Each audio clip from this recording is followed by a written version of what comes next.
इसमें भी एक मिथाइल, इसमें भी एक मिथाइल, लेकिन नजदीक कौन लगा हुआ है? अरे ये वाला मिथाइल दूसरे कार्बन पर है, ये वाला मिथाइल तीसरे कार्बन पर है। कौन सा ज्यादा रिपल्सन लगाएगा? ज्यादा रिपल्सन सेकंड वाला लगाएगा क्योंकि नजदीक है। तो इसके बाद में थर्ड आ गया SN2 ऑर्डर में। जय हिंद बच्चों। तो बच्चों आज हम ऑर्गेनिक केमिस्ट्री का एक और नया बेहतरीन टॉपिक लेके आए हैं। आज की इस रिवीजन क्लास में हम लोग SN1 SN2 रिएक्शन पढ़ने वाले हैं। और ये SN1 SN2 रिएक्शन हमारे board exam point of view से बहुत ही इंपॉर्टेंट है। ऐसा नहीं है कि इसके क्वेश्चन केवल बोर्ड एग्जाम में पूछता है। SN1 SN2 के रिएक्शन तो हम जेईई में और नीट में भी क्वेश्चन देखते हैं इसके। तो आज हम बहुत बेहतरीन तरीके से, बहुत शानदार तरीके से हम लोग SN1 SN2 रिएक्शन को पढ़ने जा रहे हैं बच्चों। तो बिना टाइम वेस्ट किए हुए हम लोग आज SN1 SN2 रिएक्शंस को पढ़ेंगे, समझेंगे और इसके क्वेश्चंस जो हमारे एग्जाम में पूछे गए हैं उनके ऊपर भी हम बात करेंगे। तो बिना टाइम वेस्ट किए हुए हम लोग आज SN1 SN2 रिएक्शन स्टार्ट करेंगे। SN2 और SN1 का मतलब होता है बच्चों, ये बाइमॉलिक्यूलर रिएक्शन होती है। 2 लिखा है मतलब बाइमॉलिक्यूलर रिएक्शन होती है, मतलब उस रिएक्शन का जो रेट होता है, उस रिएक्शन की जो स्पीड होती है वो रिएक्टेंट पर और साथ में उसका यूज होने वाला जो न्यूक्लियोफाइल होता है मेरे बच्चों, उन दोनों मॉलिक्यूल पर डिपेंड करता है। रिएक्टेंट पर भी और न्यूक्लियोफाइल पर भी, जो हम इसके मैकेनिज्म में समझेंगे। लेकिन SN1 जो यहां पर 1 इंडिकेट कर रहा है, ये यूनिमॉलिक्यूलरिटी को शो कर रहा है। मतलब इसके रेट में, इसकी रिएक्शन की स्पीड में केवल रिएक्टेंट का मॉलिक्यूल ही पार्टिसिपेट करता है। मतलब उस रिएक्शन का जो रेट होता है या इसकी स्पीड होती है बच्चों, इसकी स्पीड होती है, वो केवल रिएक्टेंट के कंसंट्रेशन पर डिपेंड करती है। लेकिन SN2 रिएक्शन दोनों पर डिपेंड करती है। अब उसकी स्टीरियोकेमिस्ट्री हम समझेंगे। यहां पर स्टीरियोकेमिस्ट्री का मतलब होता है उसका 3 डायमेंशनल स्ट्रक्चर। इसमें इन्वर्जन मिलता है बच्चों। अब इन्वर्जन कैसे बनेगा ये हम चीज समझेंगे 2 मिनट के अंदर। यहां पर होता है रेसिमाइजेशन। तो जनरली क्या होगा, रेसिमाइजेशन और इन्वर्जन होता क्या बच्चों, तो इस बात को समझेंगे। पहले हम लोग समझने जा रहे हैं SN1 रिएक्शन। उस SN1 रिएक्शन की मैकेनिज्म क्या होती है और उस SN1 रिएक्शन का स्टीरियोकेमिस्ट्री कैसी है। स्टीरियोकेमिस्ट्री का मतलब 3 डायमेंशनल स्ट्रक्चर। रिएक्शन करने के बाद में जो स्ट्रक्चर ऑब्टेन होता है उसका हम 3 डायमेंशन में स्ट्रक्चर कैसे देखेंगे, तो उसको हम स्टीरियोकेमिस्ट्री बोलते हैं। तो 3D स्ट्रक्चर को ही, 3D स्ट्रक्चर, 3D ज्योमेट्री को ही हम लोग स्टीरियोकेमिस्ट्री में डील करते हैं। तो SN1 रिएक्शन का मतलब होता है बच्चों, SN1 का मतलब होता है कि यहां पर 1 का मतलब है यूनिमॉलिक्यूलर न्यूक्लियोफिलिक सब्स्टिट्यूशन रिएक्शन। मतलब ये होता है कि इस SN1 रिएक्शन में जो रेट होता है वो केवल किस पर डिपेंड करता है, रिएक्टेंट पर डिपेंड करता है। रिएक्टेंट पर डिपेंड करता है, उसमें यूज होने वाला जो न्यूक्लियोफाइल जो रिएजेंट होता है उस पर डिपेंड नहीं करता, एक मॉलिक्यूल पर डिपेंड करता है। ठीक है, चलिए। तो इसको यूनिमॉलिक्यूलर न्यूक्लियोफिलिक सब्स्टिट्यूशन रिएक्शन बोला जाता है। अब इसका अगर मैकेनिज्म अगर हम देखें तो यहां पर बच्चों हमारे पास में ये स्ट्रक्चर लिखा हुआ है किसी भी एल्काइल हैलाइड का। यहां पर carbon, alkyl group, alkyl group, alkyl group, लेकिन यहां पर X ग्रुप लगा हुआ है। And this X group act as a living group, एक लिविंग ग्रुप की तरह बिहेव करता है। अब लिविंग ग्रुप होते क्या बच्चों, जो रिएक्शन में आसानी से लीव कर जाए, जो आसानी से रिमूव हो जाए, उसको लिविंग ग्रुप बोलते हैं। तो लिविंग ग्रुप, यहां पर ग्रुप लगा हुआ है। SN1 रिएक्शन हमारी 2 स्टेप रिएक्शन होती है। तो क्या काम करता है कि इसमें न्यूक्लियोफाइल जो होता है, सबसे पहले स्टेप में, स्टेप फर्स्ट में ये लिविंग ग्रुप का बॉन्ड टूटता है लिविंग ग्रुप की तरफ, क्योंकि इसकी इलेक्ट्रोनेगेटिविटी ज्यादा होती है और इसकी इलेक्ट्रोनेगेटिविटी ज्यादा होगी तो ये बॉन्ड इधर टूटेगा बच्चों। यहां पर माइनस आ जाएगा, कार्बन पर आ जाएगा प्लस। तो हमने क्या कर दिया, कार्बन R 3 एल्काइल ग्रुप लिख दिए। लेकिन जहां से X निकला है वहां का जो p ऑर्बिटल है, देखो वे p ऑर्बिटल इस तरह से दिख गया हमें, वेकेंट हो गया p ऑर्बिटल। कार्बोकटायन खाली p ऑर्बिटल है। अब यहां पर जो न्यूक्लियोफाइल होता है दूसरा, न्यूक्लियोफाइल वो होता है जिस पर नेगेटिव चार्ज प्रेजेंट होता है। तो ये न्यूक्लियोफाइल इस p ऑर्बिटल के किसी भी ऑर्बिटल में अटैक कर सकता है। मतलब ये न्यूक्लियोफाइल बच्चों ये इस वाले में भी अटैक कर सकता है, तो न्यूक्लियोफाइल इस साइड में जुड़ जाएगा, और न्यूक्लियोफाइल ये इस वाले ऑर्बिटल में भी ओवरलैप कर सकता है, तो न्यूक्लियोफाइल दूसरे वाले में इधर आ गया, तो यहां मिक्सचर बन जाएगा क्योंकि p ऑर्बिटल के दो लोब दिख रहे हैं। तो ये न्यूक्लियोफाइल SN1 रिएक्शन में होता है, ऐसा SN1 रिएक्शन में होता है बच्चों। तो यहां पर बॉन्ड टूटने पर कार्बोकटायन बनता है, और कार्बोकटायन में जो p ऑर्बिटल रहता है, p ऑर्बिटल वेकेंट हो जाता है, और वेकेंट हुआ तो ये देखो p ऑर्बिटल जो मैंने ब्लू कलर से दिखाया हुआ है, ये p ऑर्बिटल है कार्बोकटायन का SN1 रिएक्शन में। तो न्यूक्लियोफाइल इसके फ्रंट साइड से भी अटैक कर सकता है, इसके बैक साइड से भी अटैक कर सकता है, जिसके वजह से न्यूक्लियोफाइल राइट साइड में आ रहा है, और दूसरे वाले में दूसरा केस बन सकता है कि न्यूक्लियोफाइल लेफ्ट साइड में। तो यहां पर दोनों का मिक्सचर बन गया, जिसको बोलते हैं DL mixture, D plus L mixture, और D और L मिक्सचर को ही बोलते हैं मेरे बच्चों रेसिमाइजेशन बोलते हैं।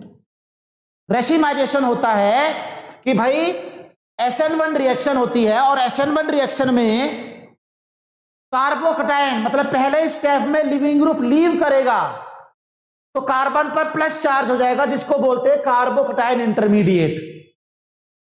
और कार्बोकटायन बनता है तो उसके पास में p ऑर्बिटल आ जाता है मेरे बच्चों, और p ऑर्बिटल होने की वजह से जो खाली होता है उसमें न्यूक्लियोफाइल दोनों साइड से अटैक कर सकता है, फ्रंट से भी और बैक साइड से। इसलिए न्यूक्लियोफाइल को एक बार फ्रंट साइड से जोड़कर दिखा दोगे, एक बार बैक साइड से दिखा दोगे, और दोनों मॉलिक्यूल जो बनेंगे वही मिक्सचर कहलाता है, जिसको रेसिमाइजेशन कहते हैं। और रेसिमाइजेशन का मतलब होता है 50% D फॉर्म होती है, 50% L फॉर्म। ये आइसोमर होते हैं बच्चों, ऑप्टिकल आइसोमर होते हैं। क्या होते हैं ये? ऑप्टिकल आइसोमर होते हैं। तो यहां पर ये होता है इसमें, जैसे हमने यहां पर इसकी स्टीरियोकेमिस्ट्री मैकेनिज्म है जिससे हमारा दो मॉलिक्यूल बन जाते हैं, लिविंग ग्रुप के निकलने की वजह से कार्बोकटायन बन जाता है, जिससे p ऑर्बिटल वेकेंट हो जाता है, और p ऑर्बिटल वेकेंट होने की वजह से न्यूक्लियोफाइल फ्रंट और बैक साइड किसी भी साइड से, दोनों साइड से अटैक करता है, और अटैक करने की वजह से यहां पर मिक्सचर बन जाता है दो मॉलिक्यूल का, जिसको D और L मिक्सचर बोलते हैं, और D और L मिक्सचर को ही रेसिमाइजेशन बोलते हैं। जैसे मैं यहां पर इसमें स्टीरियोकेमिस्ट्री में SN1 रिएक्शन में रेसिमाइजेशन बोल रहा था, ये रेसिमाइजेशन बोल रहा था। तो ये रेसिमाइजेशन की वजह से, इसी वजह से यहां पर इसको रेसिमाइजेशन बोल रहे हैं कि कार्बोकटायन बन रहा है। दो स्टेप में रिएक्शन पूरी होती है। तो सुनिएगा यहां पर स्टीरियोकेमिस्ट्री कैसी होती है इसकी। तो यहां पर ये वाला मॉलिक्यूल लिखा हमने, यहां पर कार्बन है, एल्काइल ग्रुप लगे हैं R1 R2 R3, और यहां पर लिविंग ग्रुप लगा Br, यहां पर लिविंग ग्रुप लगा बच्चों। अब लिविंग ग्रुप होगा तो इसमें सबसे पहले स्टेप में ये लिविंग ग्रुप टूटेगा, और टूटेगा तो कार्बन पर प्लस चार्ज आ जाएगा, और प्लस चार्ज आएगा तो p ऑर्बिटल हो गया, ये एक तो p ऑर्बिटल ये हो गया, और एक p ऑर्बिटल देखो यहां पे हो गया। p ऑर्बिटल में डंबल शेप होता है, एक डंबल ऊपर हो गया, दूसरा डंबल नीचे हो गया। तो यहां पर न्यूक्लियोफाइल फ्रंट साइड से अटैक भी कर सकता है, और ये फ्रंट साइड बैक साइड से अटैक कर सकता है। तो यहां पर जो बच्चों लिखा है ना, ये वाला यहां पर जो लिखा है कि ये वाला कार्बन, और इस टाइप से ऐसे डॉटेड लाइन में एल्काइल ग्रुप लिखा हुआ है, और नीचे जो यहां पर डार्क लाइन में ये एल्काइल ग्रुप लिखा है, इधर यहां पर R लिखा हुआ है, ऊपर ये ग्रुप, ये p ऑर्बिटल खाली हो गया। तो ये जो डॉटेड लाइन में लिखा है ना, तो इसका मतलब होता है बिलो द प्लेन। 3 डायमेंशन में स्ट्रक्चर देख रहे हैं तो बिलो द प्लेन होता है, ये R ग्रुप प्लेन के अंदर होता है, और यहां पर जो ये है ये अबव द प्लेन है, अबव द प्लेन। जो हमारा बोर्ड है R ग्रुप, एक तो इसके बोर्ड के पीछे होगा 3 डायमेंशनल स्ट्रक्चर देखे, और एक R जो होगा उस R इसके बाहर होगा। तो 3 डायमेंशनल स्ट्रक्चर में ये जो डॉटेड और डार्क लाइन लिखा है इसका मीनिंग ये है ओनली, और कुछ नहीं है। तो कार्बन कटायन कार्बोकटायन बनने के बावजूद वहां पर एक पी ऑर्बिटल के खाली ऑर्बिटल के डंबल बन जाते हैं, जिसमें न्यूक्लियोफाइल ऊपर से अटैच हो सकता है, अबोव से अब अटैच हो सकता है, और ये न्यूक्लियोफाइल बिलो से अटैक हो रहा है। तो न्यूक्लियोफाइल एक बार ऊपर एक बार नीचे, तो यहां पर ही यही बोलते हैं हम लोग इसको रेसिमाइजेशन। 2 चीज मॉलिक्यूल बन रहे हैं, इसको बोलते हैं रेसिमाइजेशन, इसी को बोलते हैं रेसिमाइजेशन। यही कहलाता है बच्चों हमारा रेसिमाइजेशन। तो ये स्टीरियोकेमिस्ट्री होती है, और स्टीरियोकेमिस्ट्री SN1 रिएक्शन की बड़ी सिंपल, बड़ी सीधी सी इसकी मैकेनिज्म होती है। अब आगे इसका अगर हम SN2 रिएक्शन देखें तो SN2 में आगे 2 लिखा हुआ है, तो मतलब क्या मेरे बच्चों, मतलब ये है कि यहां पर बाइमॉलिक्यूलर न्यूक्लियोफिलिक सब्स्टिट्यूशन रिएक्शन है। मतलब SN2 रिएक्शन में जो रेट होता है वो रिएक्टेंट पर डिपेंड तो करता ही करता है, साथ में न्यूक्लियोफाइल पर भी डिपेंड कर रहा है। 2 मॉलिक्यूल पर रेट, इसका रेट डिपेंड कर रहा है, 2 मॉलिक्यूल पर रेट डिपेंड कर रहा है, तो इसलिए इसको SN2 बोलते हैं। SN1 SN2 का मीनिंग बस इतना ही है कि उसमें केवल रिएक्टेंट पार्टिसिपेट कर रहा था उसके काइनेटिक्स में, उसके रेट में, उसकी स्पीड में, और SN2 रिएक्शन में रिएक्टेंट के साथ साथ में न्यूक्लियोफाइल का नेचर भी पार्टिसिपेट करता है उसके काइनेटिक्स को बताने में, स्पीड को बताने में, उसके रेट को बताने में। तो यहां पर क्या काम करे बच्चों, यहां पर देखिएगा ये कार्बन लिखा है, यहां पर ग्रुप लगे हुए और ये वाला X ग्रुप लगा हुआ है। तो न्यूक्लियोफाइल SN2 रिएक्शन में न्यूक्लियोफाइल जो होता है वो बैक साइड से अटैक करता है, बैक साइड लिविंग ग्रुप के बैक साइड से अटैक करता है। तो जैसे न्यूक्लियोफाइल इसके बैक साइड से अटैक कर रहा है, तो ये लिविंग ग्रुप जो होगा यहां से बाहर निकलेगा, जिसमें दिखाया जा रहा है, देखो न्यूक्लियोफाइल डॉटेड लाइन करके इधर मूव कर रहा है, और ये लिविंग ग्रुप यहां से लीव कर रहा है।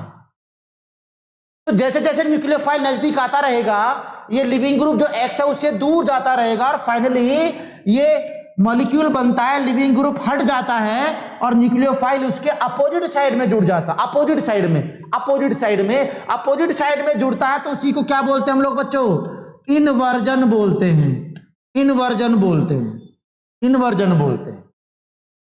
क्या बोलते हैं उसको हम लोग, इनवर्जन बोलते हैं। क्यों? क्योंकि लिविंग ग्रुप के जस्ट अपोजिट में लिविंग ग्रुप जो न्यूक्लियोफाइल है वो अटैच हो पाता है, लिविंग ग्रुप के जस्ट अपोजिट साइड में। क्योंकि SN2 रिएक्शन की खासियत यही है कि न्यूक्लियोफाइल लिविंग ग्रुप के जस्ट बैक साइड से अटैक करता है, तो लिविंग ग्रुप जिस साइड में होता है उसके अपोजिट साइड में न्यूक्लियोफाइल जुड़ा, इसी वजह से इसको क्या बोल दिया जाता है, इन्वर्जन बोला जाता है बच्चों।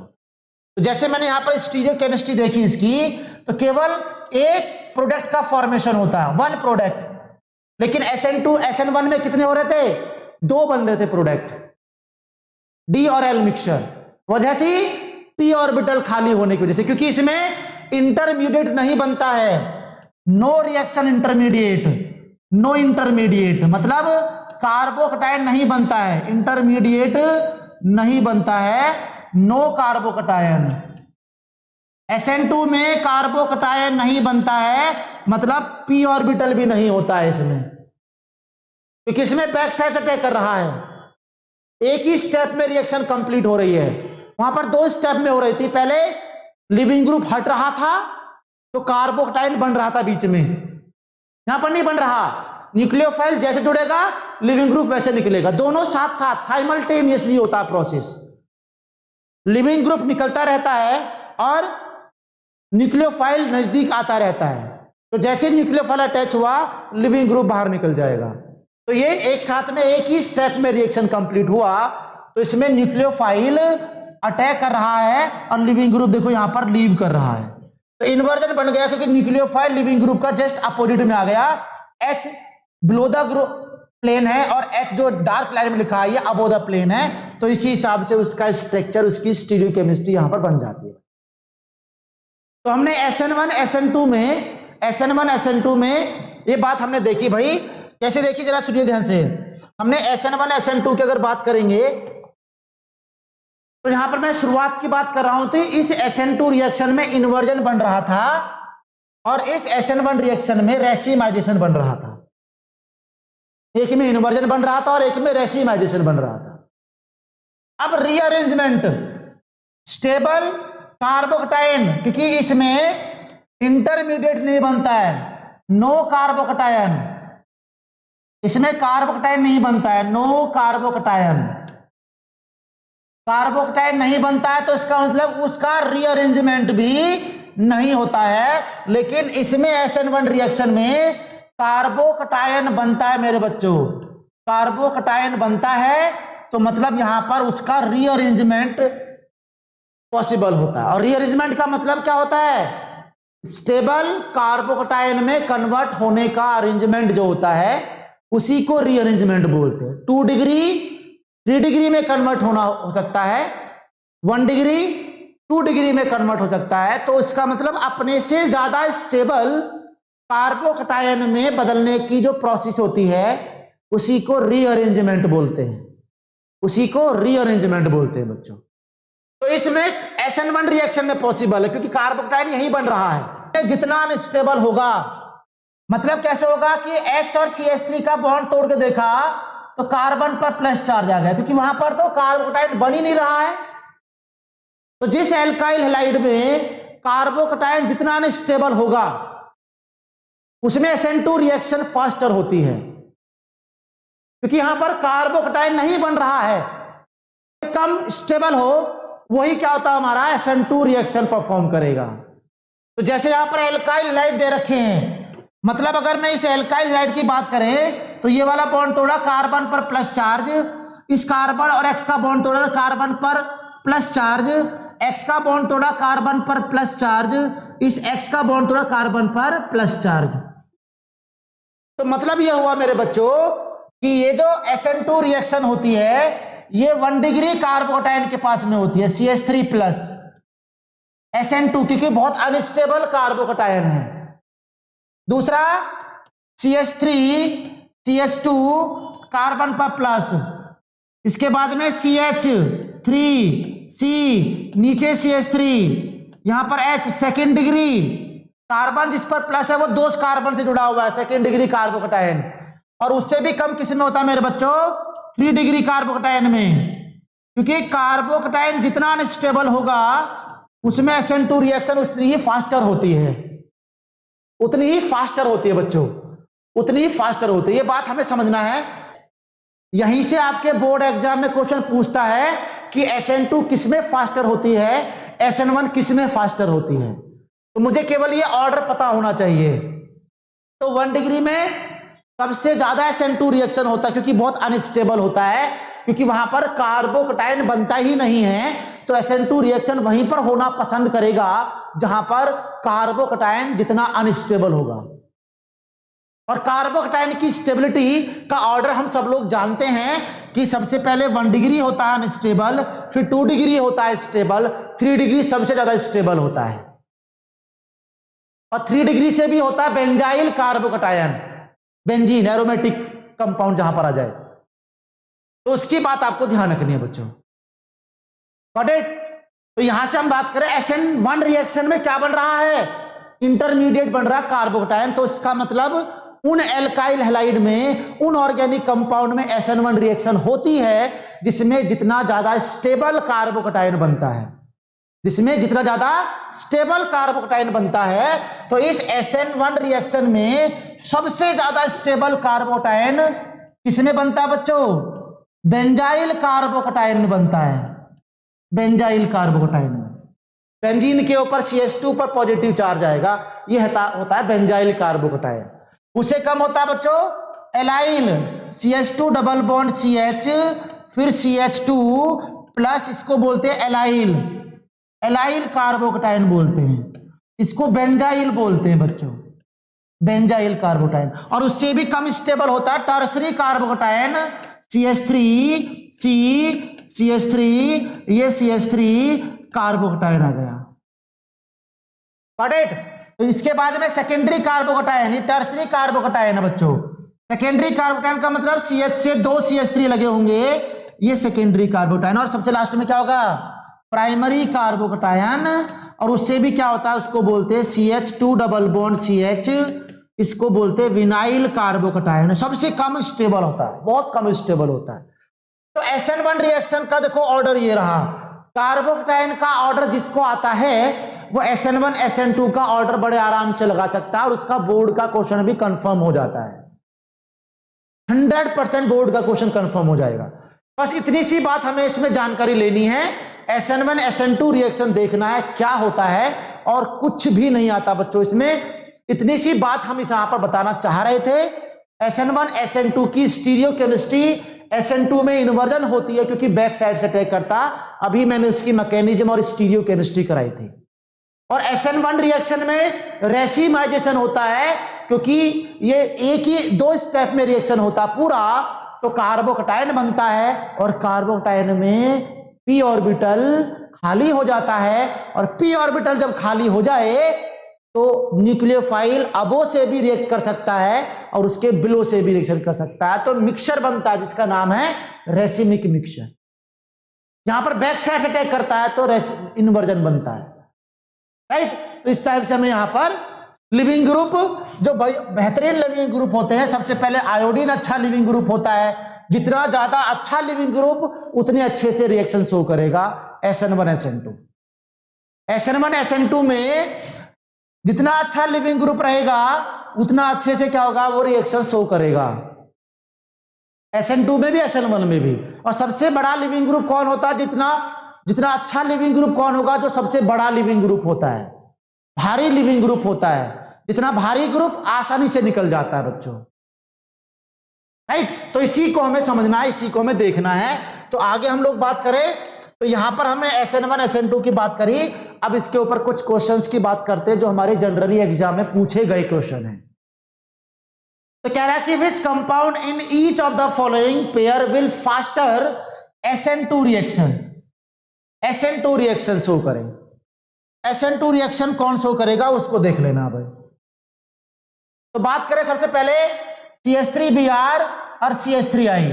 SN2 रिएक्शन जब भी आ जाए तो आप बात करिएगा, यहां पर प्राइमरी कार्बोकटायन में सबसे ज्यादा होता है, सेकेंडरी में उससे कम होता है, टर्सरी में उससे कम होता है। ये हमारा ऑर्डर होता है कार्बोकटायन का, जितना कम स्टेबल कार्बोकटायन उतना SN2 ज्यादा फास्टर हो जाएगा। लेकिन प्रॉब्लम यहां पर ये है, यहां पर CH3Br, इसके बाद में क्या है, CH3I लिखा हुआ है। अब जब कार्बोकटायन सेम नेचर का हो, जब इस पर भी कार्बन प्लस एक कार्बन है, इस पर भी कार्बन प्लस है, तो दोनों सेम आ रहे हैं, तो फिर लिविंग ग्रुप को चेक कर लीजिएगा। अगर कार्बोकटायन सेम हो तो फिर लिविंग ग्रुप को देखा जाता है बच्चों। तो लिविंग ग्रुप जितना ज्यादा अच्छा होगा, और लिविंग ग्रुप ज्यादा अच्छा कौन होता है, जो भारी ग्रुप हो, तो ये आसानी से निकल जाएगा, SN2 रिएक्शन फास्टर हो जाएगी किसके अंदर, CH3I के अंदर, SN2I। कार्बोकटायन सेम हो, लिविंग ग्रुप चेक कर लिया करो, राइट। तो यहां पर ये बात समझना भाई, जब कार्बोकटायन सेम हो, carbocation when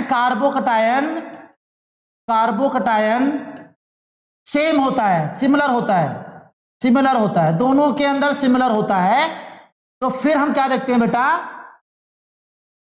leaving group, best leaving group देखते हैं। अच्छा लिविंग ग्रुप किसमें है, बेस्ट लिविंग ग्रुप। और दूसरा क्या देखते हैं हम लोग, स्टीयरिक हिंड्रेंस, स्टीयरिक रिपल्सन। अगर कार्बोकटायन सेम हो, सिमिलर हो, 2 डिग्री का हो, 2 डिग्री का हो अगला भी, तो फिर लिविंग ग्रुप को और स्टेरिक हिंड्रेंस को चेक करते हैं। ये बात को समझना बड़ा इंपॉर्टेंट है, बहुत ही इंपॉर्टेंट है ये वाली बात। तो अभी बात समझ में आएंगी इनकी। तो CBr और यहां पर CH3Br है, तो सेकेंड पॉइंट अगर बात करें, CH3 3 है, तो CH3 को ओपन कर लेते हैं इस टाइप से, यहां Br लगा हुआ है, और दूसरा हमारा है CH3Br। तो SN2 उसमें होती है जिसमें कार्बोकटायन कम स्टेबल हो, तो इसका बॉन्ड तोड़े तो प्लस आ जाएगा, इसका बॉन्ड तोड़े तो प्लस आ जाएगा। ये 3 डिग्री का है, ये मिथाइल कार्बोकटायन है, तो कम स्टेबल तो मिथाइल हो गया, तो ये ज्यादा SN2 रिएक्शन फास्टर इसमें हो जाएगी। इस तरीके से हमें देखना है। नेक्स्ट की बात करें अगर हम लोग, CH2 डबल बॉन्ड CH, ये Cl, और दूसरा हमारा कहते हैं कि CH2 डबल बॉन्ड CH, फिर CH2 और ये Cl, तो ये एलाइल होता है। बॉन्ड तोड़े तो एलाइल कार्बोकटायन, इसका बॉन्ड तोड़े तो विनाइल कार्बोकटायन, और विनाइल कार्बोटाइन सबसे कम स्टेबल होता है, और जिसमें जितना कम स्टेबिलिटी हो कार्बोटाइन की उसमें SN2 रिएक्शन फास्टर होती है। कार्बोकटाइन जितना अनस्टेबल होगा बच्चों, जितना अनस्टेबल होगा उतना ही ज्यादा फास्टर रिएक्शन शो करता है, और SN1 रिएक्शन में उल्टा हो जाएगा, जितना ज्यादा स्टेबल कार्बोकटायन उतना ही SN1 फास्टर हो जाती है। राइट। नेक्स्ट की बात करें हम लोग, SN1 रिएक्शन फास्टर किस में है, और SN1 के लिए हमें क्या देखना है, स्टेबिलिटी देखनी है, stability of carbocation, stability of carbocation, SN1 reaction faster हो जाएगा उस केस में। जितना स्टेबिलिटी होगी उतना ही SN1 की फास्टरनेस क्या होगी, उतनी ज्यादा होगी, वो इतना फास्टर होगा जितना स्टेबिलिटी होगी। बस 1 बाय 1 इसको चेक कर लेंगे। तो अगर मैं पहले की बात करूं फर्स्ट की, तो स्ट्रक्चर ड्रॉ कर लेना है बच्चों। CH3 CH2 और ये CH3 का होल ट्वाइस जो इस कार्बन से, एक ऊपर CH3 है, एक नीचे CH3 है, Br लगा दिया। दूसरा यहां पर CH3 CH कह रहा है, CH3 CH2 और ये CH3 अगले वाले CH से नीचे हमने लगा दिया है, और ये लगा दिया आपका Br। अब दोनों में चेक करना कार्बोकटायन, उसके लिए हम चेक क्या करेंगे बच्चों, उसके लिए बॉन्ड तोड़ लेना है। कार्बन पर प्लस, इसका भी बॉन्ड तोड़ लो, कार्बन प्लस, ये 3 डिग्री का कार्बोकटायन, ये 2 डिग्री का कार्बोकटायन, और 3 डिग्री SN1 देख रहे हैं, क्योंकि चेक करना है SN1 SN2 क्या देख रहे हैं, कंफ्यूजन होगा। अगर यहां पर ध्यान नहीं गया तो क्वेश्चन गलत कर जाओगे। बहुत सिंपल क्वेश्चन आता है लेकिन क्वेश्चन गलत कर जाओगे अगर SN2 SN1 को हमने ध्यान नहीं दिया है। तो ये वाला फर्स्ट वाला पार्ट हमारा इस टाइप से ज्यादा स्टेबल रहेगा। हर क्वेश्चन को हम लोग इस तरह से डील कर सकते हैं, हर क्वेश्चन को इस तरह से डील कर सकते हैं। अगले क्वेश्चन में हमने यहां पर ही देखना है, अगले क्वेश्चन में देखना है CH3, इसमें होल थ्राइस दे रखा है, तो 3 CH3 लगे हुए हैं ऑलरेडी, ये 3 CH3 लगे हुए हैं। आगे लिखा है Br, दूसरा CH3 का होल ट्वाइस बोल रहा है, तो मतलब CH3 2 हैं जो CH से लगे हुए हैं। अब उसका भी हमें चेक करना कार्बोकटायन। बस SN1 SN2 की अगर इसकी स्पीड पूछे तो बस कार्बोकटायन को ध्यान रखना है, SN2 में अनस्टेबल देखना है, SN1 में स्टेबल देखना है। और अगर कार्बोकटायन 2 एल्काइल हैलाइड के सेम आ रहे हो तो 2 चीज चेक कर लेना, लिविंग ग्रुप का नेचर, कौन बढ़िया लिविंग ग्रुप है, या दूसरा हमने स्टेरिक हिंड्रेंस किस लिविंग ग्रुप पर ज्यादा रिपल्सन लग रहा है। ये 2 बात बड़ी फेमस है, बड़ी इंपॉर्टेंट है। तो बॉन्ड तोड़ दिया, प्लस आ गया, और यहां पर बॉन्ड तोड़ा, ये प्लस आ गया, तो ये 3 डिग्री का, ये 2 डिग्री का, 3 डिग्री वाला ज्यादा स्टेबल होता है, तो SN1 फास्टर हो जाएगी फर्स्ट वाले में। ऐसे ही हम लोग इसको भी हम चेक करेंगे, इसको भी हम लोग आप खुद आप सॉल्व करेंगे। अगला क्वेश्चन आप लोग देखेंगे तो SN1 फास्टर बता रहा है, SN1 फास्टर बता रहा है। अब SN1 फास्टर में पहला पार्ट देखेगा CH3, स्ट्रक्चर को ओपन कर लेंगे तो ज्यादा बेनिफिट रहेगा। C6H5 इस CH से लग रहा है, तो C6H5 को मतलब बेंजीन है, बेंजीन है, और आगे Br लगा मेरे बच्चों। दूसरा देखेगा CH3 CH, ये CH से एक H कम हो गया, तो ये C6H5 इसके ऊपर आ गया। यहां देखिएगा ध्यान से, स्ट्रक्चर भी आप ध्यान रखना है, CH2Br। अब दोनों की कार्बोकटायन की स्टेबिलिटी चेक करनी, क्योंकि यहां पर भी SN1 चेक करना है हमें, यहां पर भी SN1 चेक करना है। तो अब हम बात करें अगर, तो इसका बॉन्ड तोड़े कार्बन पर प्लस, बेंजीन के कार्बन पर प्लस तो बेंजाइल बोलते हैं, इस पर बॉन्ड तोड़ दिया माइनस और ये प्लस, लेकिन बेंजीन के कार्बन प्लस नहीं है, तो स्टेबल कौन सा हो गया, बेंजाइल कार्बोकटायन, ये बेंजाइल नहीं है, तो इसका मतलब ये वाला स्टेबल हो जाएगा। बाकी के रिमेनिंग 2 क्वेश्चन इसी तरीके से करने हैं आपको, यही चेक करना आपको। अगला पार्ट सुने, बड़ा इंपॉर्टेंट है ये, SN2 फास्टर देखना है मेरे बच्चों। अब SN2 के लिए क्या चेक करना है, अनस्टेबल कार्बोकटायन किसके अंदर होगा, अनस्टेबल कार्बोकटायन किसके अंदर होगा। तो इन सभी IUPAC जो दे रखे हैं इनके हमें स्ट्रक्चर ड्रॉ कर लेने हैं मेरे बच्चों, और स्ट्रक्चर ड्रॉ करके ही हम लोग इसके आपके आंसर बता पाएंगे, इसके आंसर बता पाएंगे। सबसे पहला देख लेते हैं 2 ब्रोमो 2 मिथाइल ब्यूटेन। स्ट्रक्चर कैसे बनाएं, IUPAC के सबसे लास्ट में जाइए, ब्यूटेन बोल रहा है, 4 कार्बन ड्रॉ कर दीजिए, 2 ब्रोमो, दूसरे पर ब्रोमीन लग रहा है और दूसरे पर मिथाइल लग रहा है, किधर से भी काउंटिंग स्टार्ट कर सकते हैं।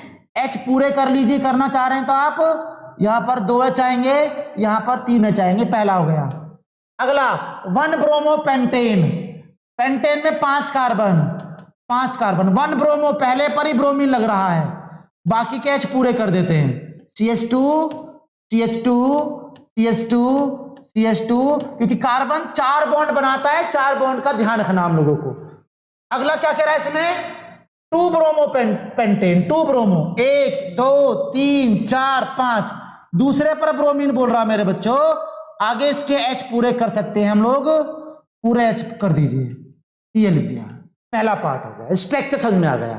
तो मैं यहां पर अगर मैं इसका स्टेबिलिटी ऑर्डर लगा के देखूं तो Br का बॉन्ड तोड़ के चेक कर लीजिए, इसका Br का बॉन्ड कार्बन पर प्लस, मतलब 3 डिग्री कार्बोकटायन, Br का बॉन्ड तोड़ दो तो कार्बन पर प्लस चार्ज, तो मतलब 1 डिग्री का कार्बोकटायन, Br का बॉन्ड तोड़ा, कार्बन प्लस चार्ज, 2 डिग्री का कार्बोकटायन। तो आपको समझ में आ गया होगा कि SN2 रिएक्शन बोल रहा है जितना कार्बोकटायन अनस्टेबल होगा उतना ही ज्यादा उसमें SN2 फास्टर होगा। तो बोलिए इन तीनों में से सबसे अनस्टेबल कौन, प्राइमरी, इसको फर्स्ट नाम दे देते हैं, इसको सेकेंड, इसको थर्ड। तो इसका स्टेबिलिटी ऑर्डर क्या गया, SN2 फास्टर हो गया सेकेंड वाले में, इसके बाद में थर्ड में होगी और इसके बाद में फर्स्ट में होगी, तो ये ऑर्डर आ गया करेक्ट। Got it. तो इसी तरीके से हम लोग IUPAC दे रखे हैं तो उनके हम लोग अरेंजमेंट कर सकते हैं SN2 SN1 का, और ये हमारे एग्जाम पॉइंट ऑफ व्यू से बहुत ही इंपॉर्टेंट है। सेकेंड पार्ट हम अगर देखें इसका, सेकेंड पार्ट अगर हम देखें इसका, तो सेकेंड पार्ट में 1 bromo 3 methyl butane, butane last में जाइए, ब्यूटेन में 4 कार्बन बना दो, 1 ब्रोमो 3 मिथाइल, C लगा दीजिए, H पूरे कर देते हैं, CH2 CH2 CH CH3 CH3, पहला फर्स्ट एल्कीन बन गया है। दूसरा 2 bromo 2 methyl butane, 1 2 3 4, 2 bromo 2 methyl, ये बन गया दूसरा स्ट्रक्चर, ये बन गया दूसरा स्ट्रक्चर। तो यहां पर हमने CH2 लिख दिया और यहां पर लिख दिया CH3, दूसरा भी आगे लिखा बच्चों इसमें 3 bromo 2 methyl butane, 1 2 3 4, 2 methyl 3 bromo है, Br लिख दिया, तो यहां पर आप H पूरे कर सकते हैं, CH और ये CH3, ठीक है भाई। अब ध्यान चेक कर लीजिए आप लोग, इसमें हमने फर्स्ट लिख दिया, ये सेकंड लिख दिया और ये थर्ड लिख दिया। इसका भी हम अरेंजमेंट देखेंगे हम लोग फटाफट से। Br का बॉन्ड तोड़ा, कार्बोकटायन बन गया, कौन सी डिग्री का है, 1 डिग्री का। Br का बॉन्ड तोड़ दिया, कार्बन पर प्लस आ गया तो 3 डिग्री का है, कार्बन 3 कार्बन से जुड़ा हुआ है, 3 डिग्री का हो गया। Br का बॉन्ड तोड़ दिया तो यहां पर आ गया प्लस चार्ज कार्बन पर, तो 2 डिग्री का हो गया। तो सबसे पहले कौन आएगा, फर्स्ट, इसके बाद में थर्ड और इसके बाद में आएगा बच्चों सेकेंड, तो इसका ऑर्डर आ गया। थर्ड वाला पार्ट बड़ा इंपॉर्टेंट है, थर्ड वाला पार्ट बड़ा इंपॉर्टेंट है, इसको बात को ध्यान रखना, इससे बहुत सारी चीज सीख पाएंगे आप। अब सी पार्ट में बोल रहा है, सी पार्ट में क्या बोल रहा है जरा सुनिए ध्यान से। 1 ब्रोमो ब्यूटेन, 1 2 3 4 Br लगा देंगे, पहला स्ट्रक्चर बन गया, H लगाते रहेंगे बाद में। 1 ब्रोमो 2 डाइमिथाइल प्रोपेन, 1 2 3, प्रोपेन में 3 कार्बन, पहले पर ब्रोमीन और दूसरे पर 2 मिथाइल, 2 कार्बन लगे हुए हैं, दूसरा बन गया जी।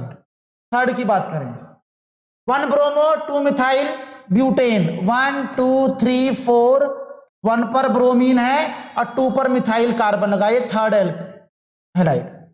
चौथा बन रहा है 1 ब्रोमो 3 मिथाइल ब्यूटेन, 1 2 3 4, Br पहले कार्बन पर, तीसरे पर मिथाइल लगा दिया, ये फोर्थ लग गया। ये हमारा कार्बोकेटाइन। अब हमें बताना है SN2 फास्टर किस में होगा। बात को ध्यान सुनिएगा, अब बात बड़ी इंपॉर्टेंट है इसकी।